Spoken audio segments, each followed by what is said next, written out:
and I'm the vector ecologist at the San Gabriel Valley Mosquito and Vector Control District.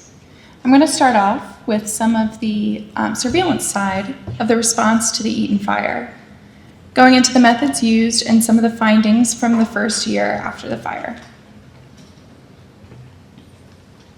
You just heard some of the details of the duration and severity of the Eaton fire, so we'll pick up at the time that the fire ended, where before there were just 14 unmaintained swimming pools, there were suddenly over 2,800. A vector control emergency response was necessary from the time that these swimming pools were unmaintained. Mosquito utilization of unmaintained swimming pools is inevitable, and waiting until the mosquito abundance is at its peak isn't necessary for confirming that. And sure enough, by late April of that year, 75% of the inspected pools in the area contained mosquito larvae. So before we got out into the field, we considered what the role of surveillance in an emergency is. We wanted to be able to compare our 2025 data with our historical data and monitor changes in distribution or abundance of the mosquito vector species, and be able to assess the impact of the control measures that we were implementing in the area, as well as set ourselves up to understand the long-term impacts. So how do we know if West Nile virus risk is abnormally high? There's a certain abundance of Culex quinquefasciatus, our main West Nile vector, expected each year. And there are several arboviruses, namely West Nile virus, which I will be talking about most today, endemic to the region. So how do we make sure that this area isn't increasing risk of human cases?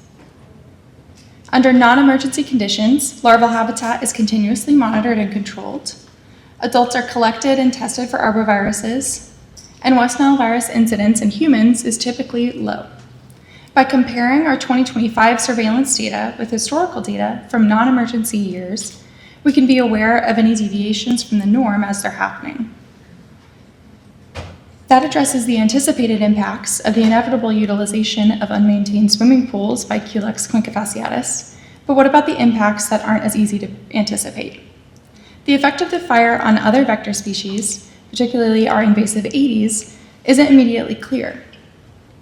From the beginning, it was clear that the impacts of the fire would be felt for years. So in our planning stage, we asked ourselves, how can we utilize surveillance techniques to monitor risk now and going forward?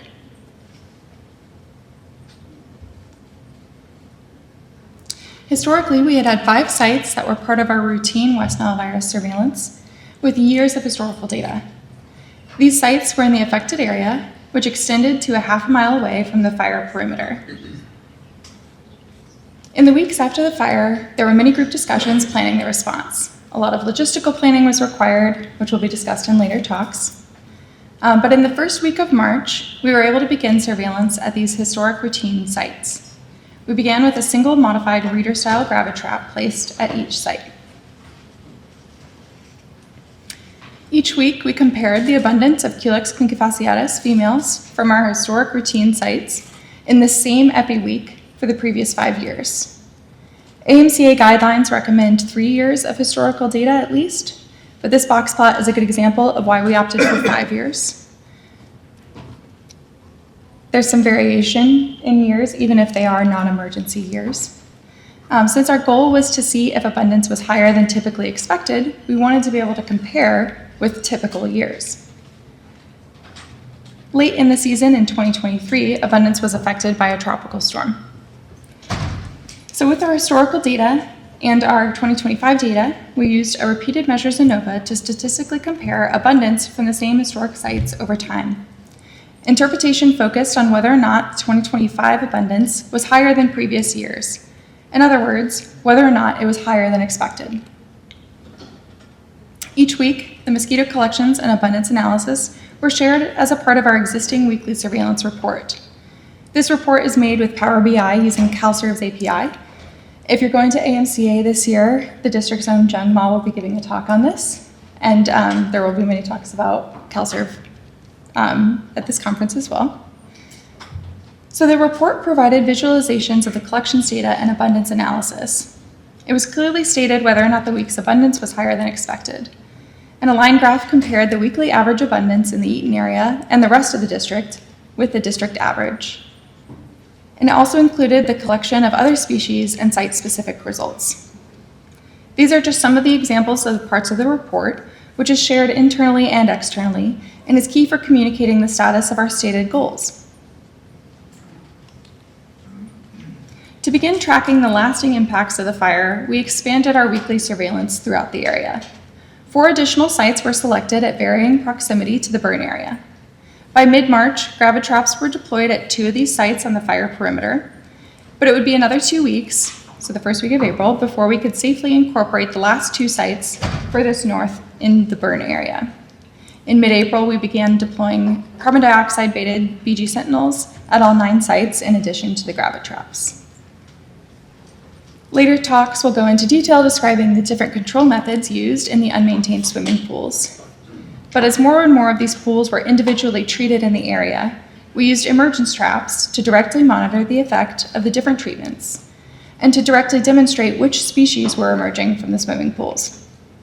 Beginning the first week of June, emergence traps were placed at swimming pools treated with Gambusia mosquito fish, Alticid XR, or Natural-R XRT, with some pools that had not yet been treated as controls, and these locations are shown in blue. So moving on to our results. Throughout the duration of the 2025 season, our weekly analysis showed that Culex quinquefasciatus abundance was never higher than expected. There were also no arboviral positives from any of the mosquitoes tested in the area, and West Nile virus circulation in mosquitoes was pretty low overall. Although Culex quinquefasciatus abundance stayed within the typical range, abundance of other West Nile virus vectors increased. This graph shows a similar Culex quinquefasciatus abundance over most of the years, but note that roughly a fifth of the average Culex abundance was made up of West Nile virus vectors, Culex tarsalis and Culex stigmatosoma. These species, all 3 together, they have different feeding behaviors, they have different levels of efficiency in transmitting West Nile virus and other arboviruses in the area too. So the increase in species diversity in this area also increases the complexity of the West Nile virus transmission cycle in this area.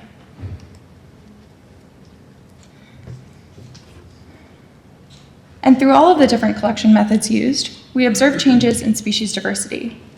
Though abundance of Culex quinquefasciatus wasn't higher than expected, there were increases in the Culex stigmatosoma and tarsalis. And before the Eaton fire for our invasive Aedes species, Aedes aegypti and albopictus were both collected in small numbers in the area. And one of the historic sites was the source of the highest average abundance of Aedes nodoscriptus. Aedes aegypti and albopictus abundance and distribution were similar in 2025. However, Aedes nodoscriptus abundance peaked later in the year, and this species was detected at some sites for the first time. This isn't depicted in the graph here, but there was also a change in what kind of traps we tended to collect the nodoscriptus in. Typically before, we would collect a lot of them in our gravid traps, but over time that changed, and we ended up collecting about 50-50 between our gravid traps and our CO2-baited BGs. We also saw the expansion of Anopheles franciscanus and Anopheles occidentalis into the area. The only other Anopheles species collected in the district this year, and for the past 15 years at least, was Anopheles hermsii, and that was the one species not detected in the Eaton area. Moving on to our lessons learned and looking forward. In the initial stages of the response on the surveillance end, having years of historical surveillance data gave context to the surveillance data of the present. The change in species diversity in 2025 reflects the beginning of the ecological effects of the Eaton fire. The previously rare species that expanded into the Eaton area are largely ones that are associated with wetlands. In residential areas, unmaintained swimming pools produce a lot of Culex quinquefasciatus. But when the area became dominated by unmaintained swimming pools, the picture of West Nile virus transmission cycles became more complex. The change in species reflects the change in larval habitat, which reinforces that the vector control emergency began when the larval habitat dramatically increased. And connecting back to our theme of One Health, this change in environment here to reflect more of a wetlands type environment is demonstrated in the change of species diversity in our mosquitoes, but will also probably affect our reservoirs of West Nile virus as well. The impacts of the Eden fire will be felt for years. Continued collection and analysis of our surveillance data is necessary for understanding these lasting impacts. Follow this QR code to see any of our slides, and thank you for your time.